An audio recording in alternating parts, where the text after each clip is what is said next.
আরজি করে ঘটনার জেরে সিদ্ধান্ত আনন্দ বোসের বিভিন্ন পুজো মণ্ডপে গিয়ে প্রার্থনা করবেন রাজ্যপাল, এমনটাই সূত্রের খবর। আপনাদের আরও একবার জানাবো, এবছর কোনো পুজোর উদ্বোধন করবেন না রাজ্যপাল সিভি আনন্দ বোস। আমরা এই নিয়ে বিস্তারিত জানবো, আমরা কথা বলবো। আমাদের প্রতিনিধি শ্রেয়সী গঙ্গোপাধ্যায় রয়েছেন আমাদের সঙ্গে। শ্রেয়সী, কি জানা যাচ্ছে, রাজ্যপাল কি বলেছেন পুজোর উদ্বোধন নিয়ে? যেটা রাজভবন সূত্রে জানা যাচ্ছে যে এবছর কোনো পুজোর উদ্বোধন করবেন না রাজ্যপাল। আরজি করে ঘটনার পরিপ্রেক্ষিতে তার এই সিদ্ধান্ত, এমনটাই কিন্তু রাজভবন সূত্রে জানা যাচ্ছে। তবে বিভিন্ন পুজো মণ্ডপে তিনি যাবেন, সেখানে গিয়ে তিনি প্রার্থনা করবেন, প্রণাম জানাবেন।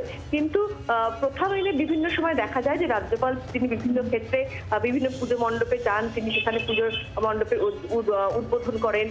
কিন্তু এবছর কিন্তু সেই ধরনের কোনো উদ্বোধন তিনি করবেন না, এমনটাই তিনি সিদ্ধান্ত নিয়েছেন। এটাই কিন্তু রাজভবন সূত্রে জানা যাচ্ছে। ধন্যবাদ শ্রেয়সী। আপনাদের আরো একবার জানাবো, এবছর কোনো পুজোর উদ্বোধন করবেন না রাজ্যপাল সিভি আনন্দ বোস। আরজি করের ঘটনার জেরে এমন সিদ্ধান্ত আনন্দ বোসের।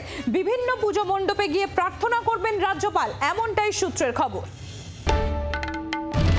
বাংলার আওয়াজ, বাঙালির আবেগ, জি 24 ঘন্টা।